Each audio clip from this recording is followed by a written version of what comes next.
Ողջույն Արցախ, ողջույն հայրենակիցներ, ողջույն Արցախի հանրայինի հավատարիմ հեռուստադիտողներ։ Բարի երեկո, Արցախի հանրայինի նոր եթերաշրջանը այս պայծ սկսած հայտարարում ենք բացված։ Այսօր փետրվարի 1-ն է, օրը չորեքշաբթի։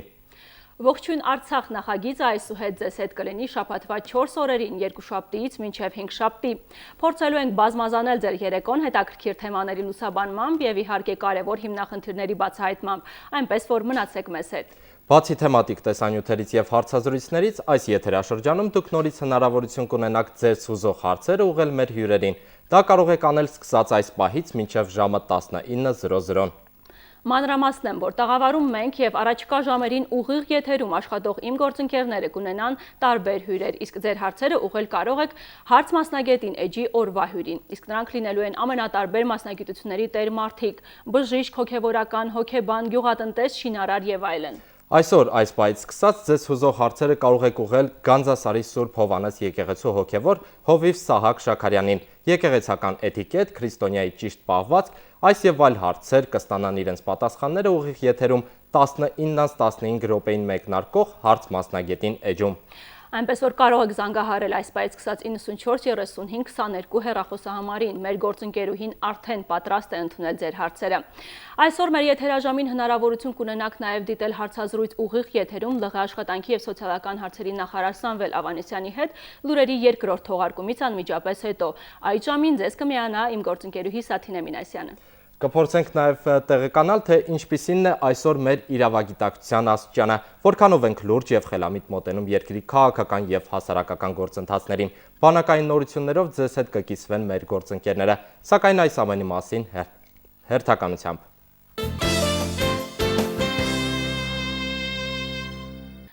Շարունակում ենք ծրագիրը։ Նախագահ Բակո Սահակյանը հունվարի 19-ին ստորագրել է հրամանագիր Արցախի Հանրապետության Սահմանադրության նախագիծը հանրաքվեի դնելու մասին։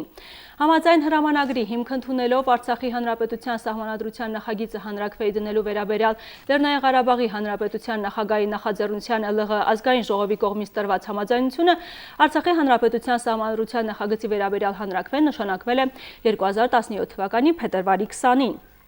Այս տեղեկատվությունը եւ սահմանադրական բարեփոխումներին առնչվող այլ տեղեկություններ պարբերաբար ներկայացվում են հանրությանը։ Բացի դրանից, կազմակերպող հանրային քննարկումները պիտի որ հստակեցնեն այս գործընթացը եւ դարձնեն այն ավելի թափանցիկ։ Արդյոք հասարակության գոնե մեծամասնությունը տեղյակ է ինչու եւ ինչին է այո կամ ոչ ասելու հանրաքվեի ընթացքում, պարզել է օրախնդիր Էջը։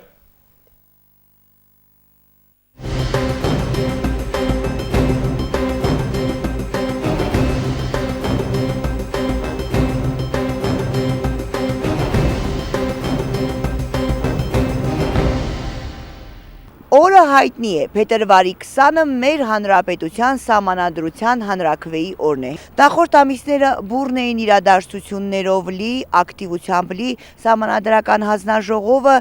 իրավագիտորեն եւ հոգեբանորեն մեզ տեղեկացրեց ամեն փոփոխություններին ու սպասվող իրադարձություններին։ Բայց այսօր էլ իմ շրջապատում ես լսում եմ զրույցներ ու հասկանում, որ մարդկանց մեջ կան անձինք, ովքեր տեղյակ չեն փետրվարի 20-ը ինչ օր է, նույնիսկ կարծում են, որ ընտրության օր է, ինչ ընտրություն է, փորձենք պարզել մարդկանցից։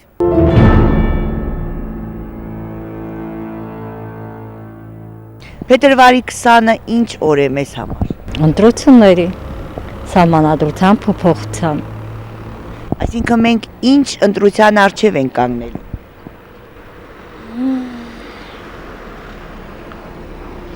Մենք պատրաստ պիտի լինենք սահմանադրությունը փոխենք, երևի դրանով էլ կփոխվի մեր երկրի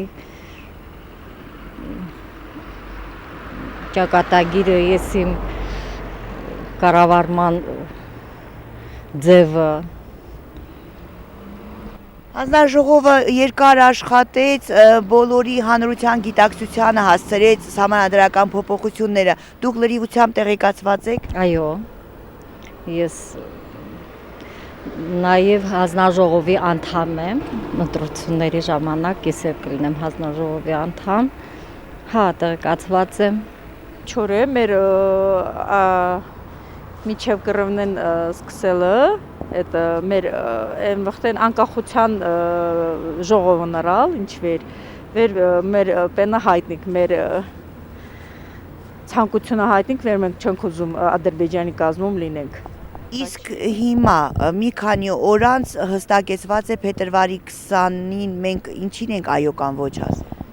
Մենք Արցախի հանրապետություն, Լեռնային Ղարաբաղի հանրապետությունը, կարծեմ Արցախի հանրապետություն դառնալու համար, հետո էլ կոնստիտուցիայի փոփոխության այո ասելի համար։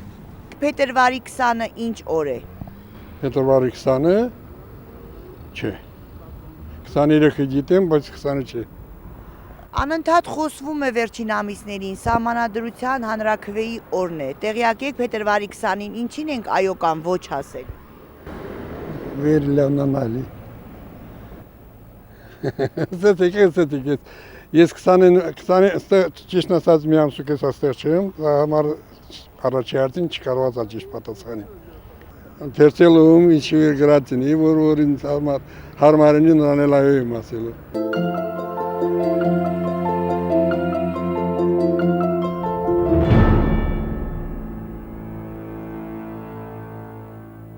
Սովորական անցորդների պատասխանները իհարկե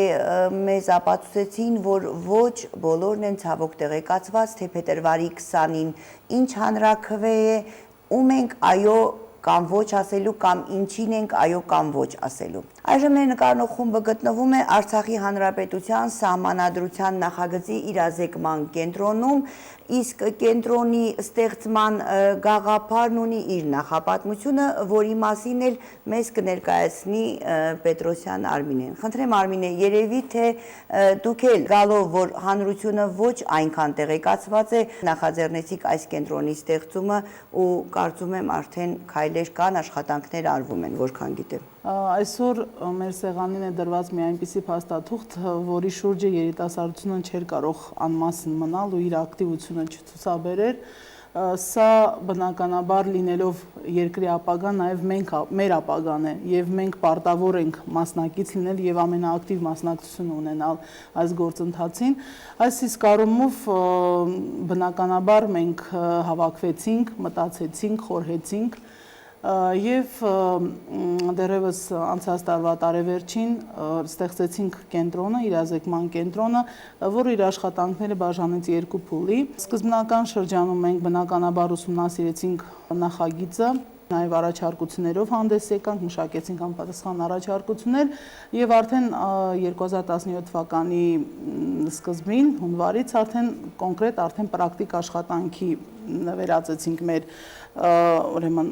քայլերը, հանդիպումներ ունեցանք Ասկերանի 4 համայնքներում, Նորագյուղ այցելեցինք, Այգեստան, Խնամորդ եւ Խնաբադ։ Հանդիպումները սպասված էր հանրության կողմից, նույնիսկ մեզ Նորագյուղում առաջարկեցին, որ երկրորդ այցելություն ունենանք, քանի որ այդ ինֆորմացիոն պակասը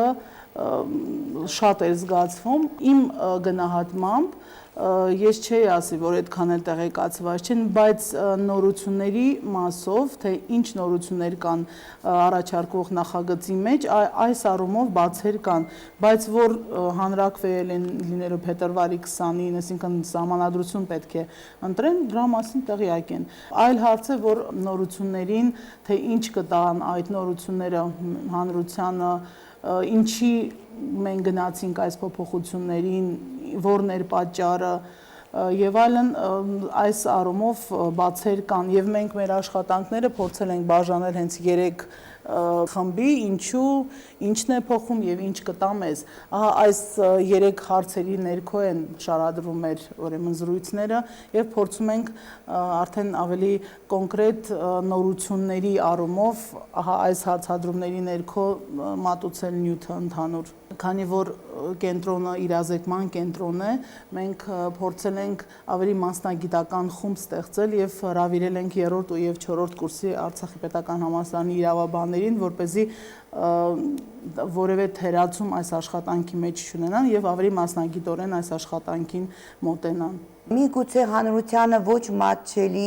լեզվով է բացատրվել։ Բնականաբար մենք ոչ բոլորս ենք իրավաբաններ ու տիրապետում ոլորտի նրբություններին ու նաև ոչ բոլորն են գրագետ, սա էլ հաշվի առնենք։ Իմ կարծիքով երևի ցանկացած կառույց իր գործը պիտի անի։ Եթե մասնագիտական հանձնաժողով է, բնականաբար նա գուցեև նրան հարիր է սահմանադրական լեզուն։ Ես փորձում եի թեկուզ իրավաբանների մոտ էլ կա այդ խնդիրը։ Ես միշտ նախապատրաստական աշխատանքների ժամանակ հորդորել են, որ ինչքան հնարավոր է ավելի մի կողմ դնենք սահմանադրական լեզուն եւ փորձենք այսինքն ժողովրդին հասու լեզվով խոսենք, որպեսզի ինչ որ մեր դրված խնդրին մենք ուրեմն խնդրին լուծում տանք եւ ես շատ ուրախ եմ, որ մեր թիմը ընկալել է այս կարևոր հանգամանքը, սկզբունքը եւ շատ ուրախ եմ, որ մեր մոտ ստացվել է, որովհետեւ մենք հանդիպումից հետո բոլոր հանդիպումներից հետո հարցրել ենք արդյոք ինչ որ մի բան տվեց այս հանդիպումը եւ հավատացնում եմ ձեզ շատ դրական արձագանքներ եղան, որ իրոք շատ բան մենք ձեր հանդիպումից իմացանք ու այսպիսի մտերմիկ հանդիպումները շատ կարևոր են։ Կխնդրեի ներկայացնել կենտրոնի արչև դրված ողջ ծրագիր, այսինքն հասցնելու եք շրջեք Արցախի բոլոր բնակավայրերում։ Երևի ֆիզիկապես չենք հասնի, բայց ինչքան հնարավոր է, երևի մենք ունենք 4 խումբ, ամենայնիվս մեր արչև պլան ենք դրել, որ եթե կարողանանք հասնենք յուրաքանչյուր խումբ օրվա մեջ գոնե 3-ից 5 համայնք մտնի։ Եթե կարողանանք հասնենք անել, երևի թե շատ մեծ ծավալ կընդգրկենք։ Իսկապես նախաձեռնությունը տեղին է, քանի որ շրջերով համայնքներում մենք տեսնում ենք, որ ժողովրդին դա իսկապես հետաքրքրում է թե նրանց հարցերով, թե հայացքներով։ Իհարկե կան արձագանքների եւ դրական եւ բացասական հարցեր են տրվում նույնիսկ թե 3 օրինակ մեզ մոտեցան մի համայնքում, ասացին իսկ դուք որ կուսակցությունից եք, այսինքն մի որոշ մասը դեռևս անտեղյակ է, թե փետրվարի 20-ին ինչ ընտրության են մենք գնալու, այնուամենայնիվ պետք է նշել, որ դա ոչ թե ինչ որ մեկի կամ կուսակցության ընտրություն է, այլ այստեղ թեկնածուն պետությունն է, մեր Արցախի Հանրապետությունը, սակայն եղան նաև շատ բարձր մակարդակի հարցեր։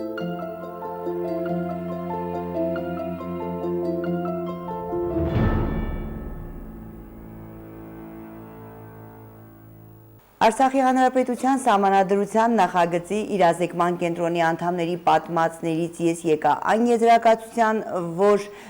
մեր գյուղական բնակավայրերում մարդիկ ավելի տեղեկացված են, ավելի գիտակ, ավելի իրավագիտորեն պատրաստ, քան գուցե թե քաղաքում ապրողներս։ Կքած ամենօրյա իրենց հոգսերի մեջ, կքած հողին, բայց նրանք հասցնում են տեղեկանալ, իրազեկվել ու իրենց դիրքորոշումն ունեն այս առումով։ Իսկ ընդհանուր առմամբ նշեմ, որ սա հանրաքվեների դասական օրինակն է։ Գործի գիտակները եւ ընդհանուր աշխարհի փորձը ցույց է տալիս, որ հանրաքվեներից առաջ հանրության ոչ բոլոր խավերն են տեղյակ լինում։ Այնպես որ եթե մեր հանրության մեջ կան անձինք, ովքեր տեղյակ չեն փետրվարի 20-ը ինչ օր է, խոճապի չպետք է մատնենք։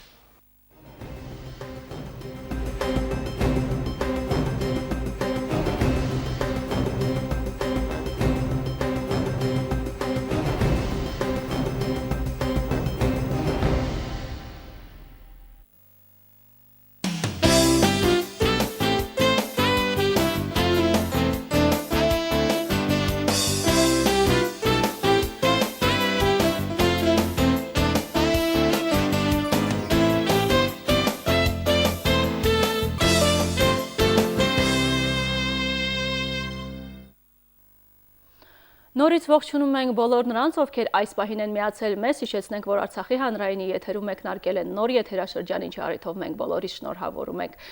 Դե ինչ, այս պահին ներկայացնեմ մեր այսօրվա հյուրին, այսօր մեր իրավագիտակցության մակարդակի բարձրացման ուղղված միջոցառումների,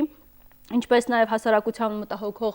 այլ խնդիրների մասին խոսելու ենք ԼՂ վարչապետի մամլոյ քարտուղար քաղաքագետ Արտակ Բեգլարյանի հետ, ում ես մեծ սիրով այս պահին ողջունում եմ ուղիղ եթերում, բարև ձեզ։ Ողջույն Արտակ, շնորհավորելով բոլորիս նոր եթերաշրջանը, նաև ուրախ ենք քեզ տեսնել որպես մեր առաջին հյուր։ Ես էլ եմ շատ ուրախ, որ հենց առաջին հյուրը ես եմ, պարտավորեցնող է։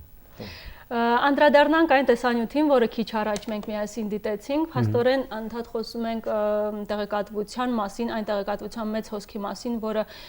մանավանդ այս վերջին օրերին կա լրատվամիջոցներում, բոլոր նաև ինչպես նաև համացանցում, այդուհանդերձ տեսնում ենք, որ կա խնդիր,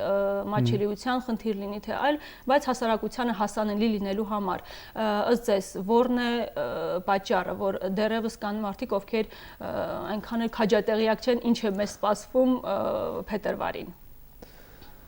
Ընդհանրապես կարծում եմ մի քանի խնդիր կա, էական խնդիրներ։ Առաջին խնդիրը եւ ամենահիմնային խնդիրը կրթական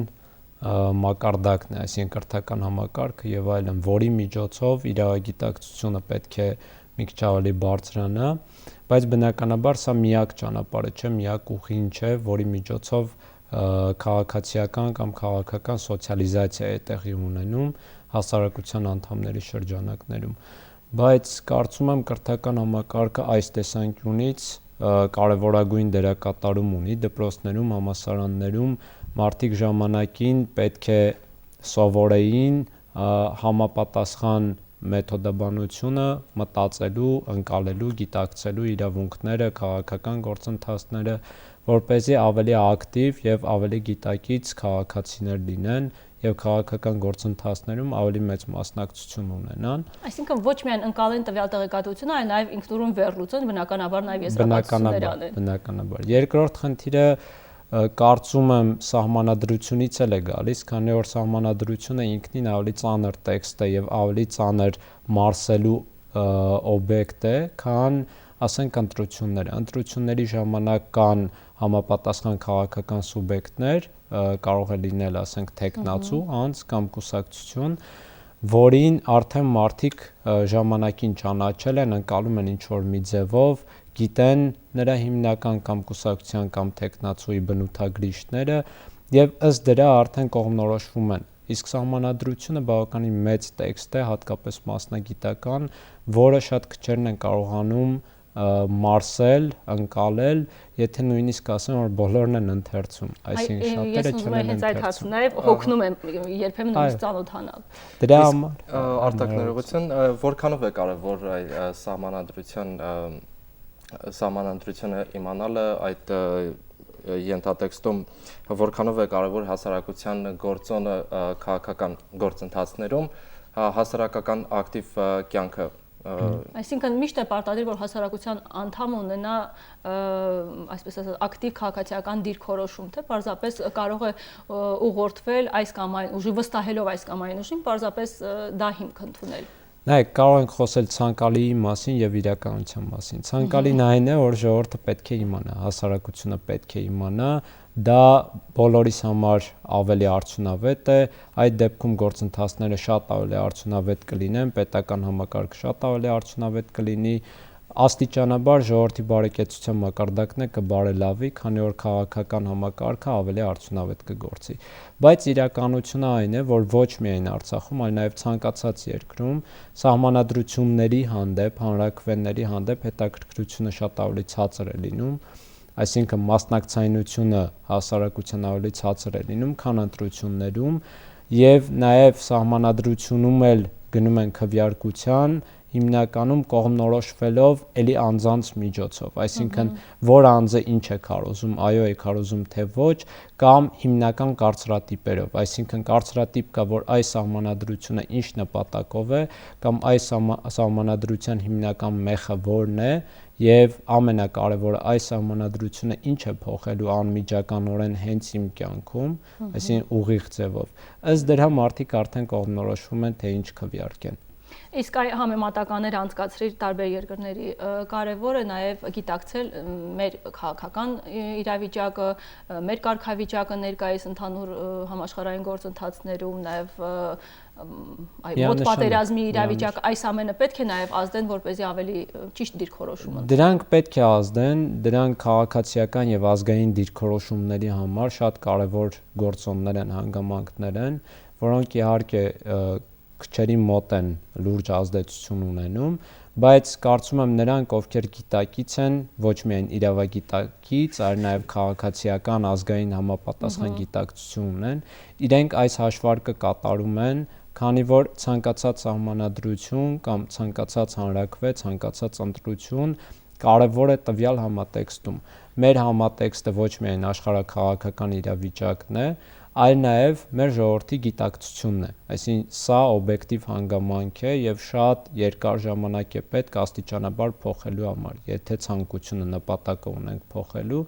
եւ դրանից ելնելով մենք համապատասխան թե սահմանադրություն պետք է ունենանք, թե կառավարման կարգ, քաղաքական համակարգ եւ այլն, եւ նաեւ դրանից ելնելով համապատասխան քարոզարշավ պետք է լինի, համապատասխան մեթոդաբանություն պետք է կիրառվի, որպեսզի հասարակությունը ըստ իր ընկալումների, ըստ իր կարծրատիպերի համապատասխան ձևով եւ համապատասխան չափի կարողանա ընկալել մատուցված նյութը։ Արտակ, դուք եւ արդեն շատերը, շատ երիտասարդներ եւ ոչ միայն մեծ ակտիվություն են ցուցաբերում սոցցանցերում եւ կարելի ասել, որ հասարակական հանրային քննարկումները արդեն տեղափոխվում են սոցիալական հարթակներ։ Դա ինչ է տալիս եւ որքանով ենք մենք ազատ սոցիալական հարթակներում։ Սոցիալական հարթակները հեշտացնում են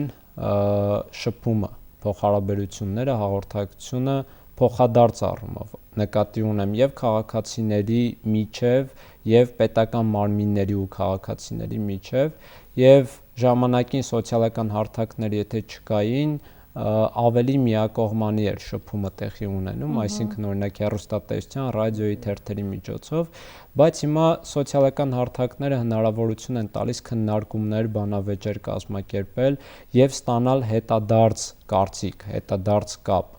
որը կարող եմ ասել, որ որոշակիորեն կիրառվում է, որոշակիորեն օգտագործվում է մեր հասարակության կողմից, բայց չի ասի, թե ցանկալի մակարդակով։ Մեզ մոտ բավականին շատ պակասում է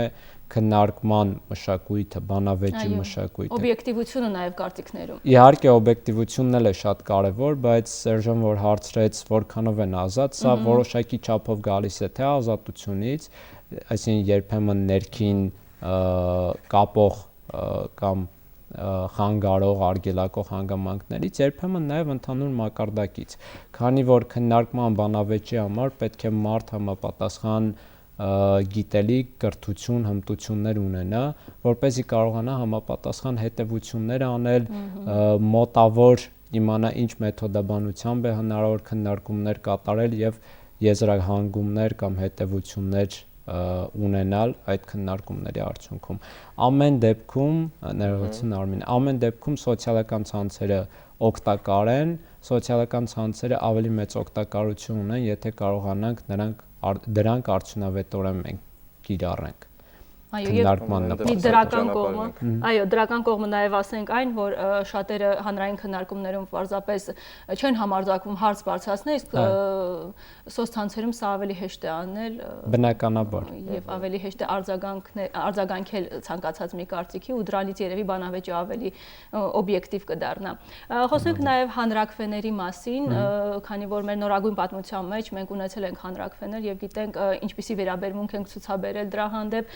եթե մեր ավագ սերնդից հարցնենք ինչպես ենք մենք անկախության հանրաքվեին մասնակցել, այն մի համուր այն համախմբվածությունը, որ կար, իհարկե փոխվել են ժամանակները, փոխվել է նաև սերունդը,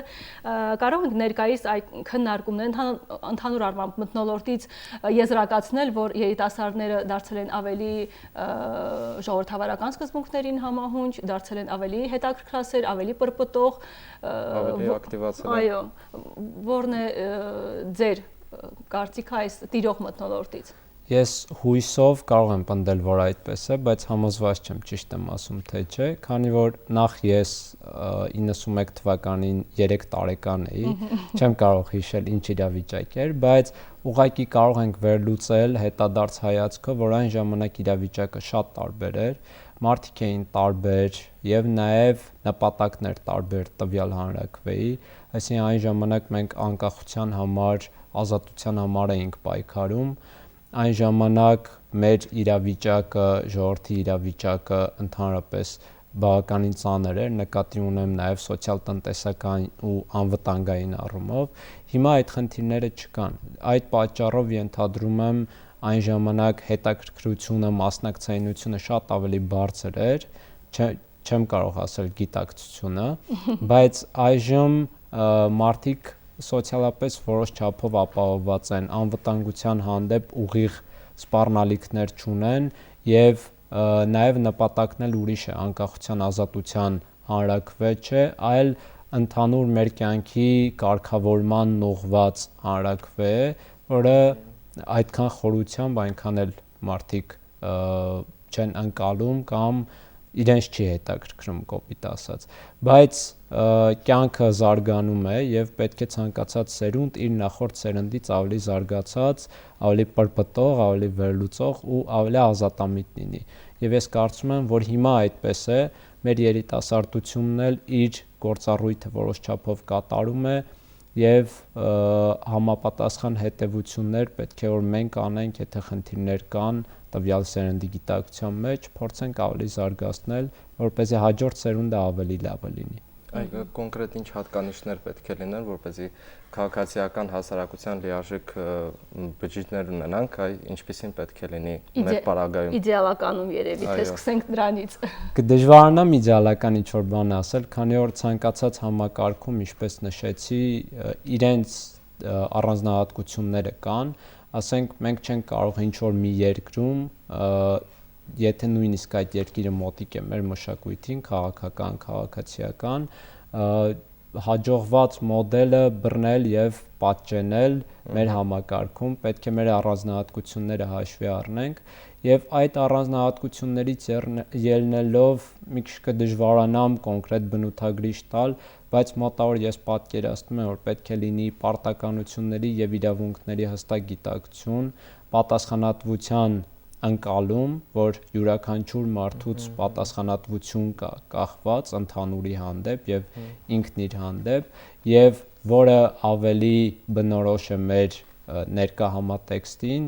ազգային համապատասխան գիտակցություն, քանի որ հանգամանքների բերումով մենք մեր հայրենիքի հանդեպ որոշակի հայրենիքի անվտանգության նողված սպառնալիքներ ունենք, պետք է գիտակցենք, որ մենք հնարավորինս պետք է կառուցենք առաջին հերթին մեր անվտանգության համակարգը, այսինքն պաշտպանության բանակը եւ նոր նաեւ տնտեսությունը զարգացնենք, որպեսզի այդ հիմքերի վրա երաշխավորենք մեր ապագան։ Այս հիմնական կետերից ենթադրում եմ բոլորս պետք է մեր վարքը, մեր գիտակցությունը բխեցնենք։ Իսկ եթե այսպես ասած փորձենք մեր շրջապատում փնտրել նման իդեալականին գոնե մոտ այքո նշած հատկանիշներով մոտ մարդկանց, երիտասարդների անկախ տարիքից ընդհանրապես տոկոսային հարաբերությամբ որտեղ ենք մենք արդյոք մոտենում ենք դրան։ Կդժվարանամ նմանատիպ գնահատական տալ, շատ պատասխանատու հայտարարություն կլինի։ Իհարկե ցանկալի մակարդակի վրա չենք, ես շատ կուզեի, որ ավելի բարձր լինի, բայց միշտ էլ մարդու ցանկությունները ավելին են լինում, քան այդ պահին իրականությունն է լինում։ Կարծում եմ բոլորս անելիքներ ունենք եւ առաջնահերթորեն պետք է անենք կրթական համակարգում եւ տեղեկատվական համակարգում, քանի որ տեղեկատվական համակարգի միջոցով է նաեւ մարդը նմանատիպ գիտակցություն ձևավորում։ Շնորհակալություն Արտակ, շնորհակալություն հետաքրքիր հարցազրույցի համար։ Շնորհակալություն մեր առաջին հյուրը լինելու համար։ Իսկ ես հիշեցնեմ, որ մեր տաղավարում էր ԼՂ վարչապետի մամուլիկ հարտուղար քաղաքագետ Արտակ Բեգլարյանը։ Մենք շարունակում ենք։ Բարեկամներ, նոր եթերաշրջանում մեկնարկած արդեն կլինեն եւ նոր հաղորդումներ, կշարունակենք նաեւ ներկայացնել արդեն ավանդական դարձած մեր ծրագրերը։ Մեր երկիրը հաղորդաշարը մեր հեռուստադիտողին արդեն քաջածանոթ է։ Առաջարկում ենք ձեր ուշադրությանը մեր հնավայրերը, պատմական հուշարձանները, եկեղեցիներն ու սրբ հավայրերը ներկայացնող շարքը Լեռնիկ Հովհաննիսյանի մեկնաբանմամբ։ Մենք հրաժեշտ ենք տալիս, իսկ լուրերի թողարկումից անմիջապես հետո եթերը կշարունակի մեր գործընկերուհի Սաթինե Մինասյանը։ Իդեպ նոր եթերաշրջանում մեր գործընկերն է Օրխիդեա Սրահը, ում հետ ակնկալում ենք արդյունավետ համագործակցություն։ Շնորհակալություն, որ հետևում եք մեզ, մնացեք խաղաղությամբ։ Ցտեսություն։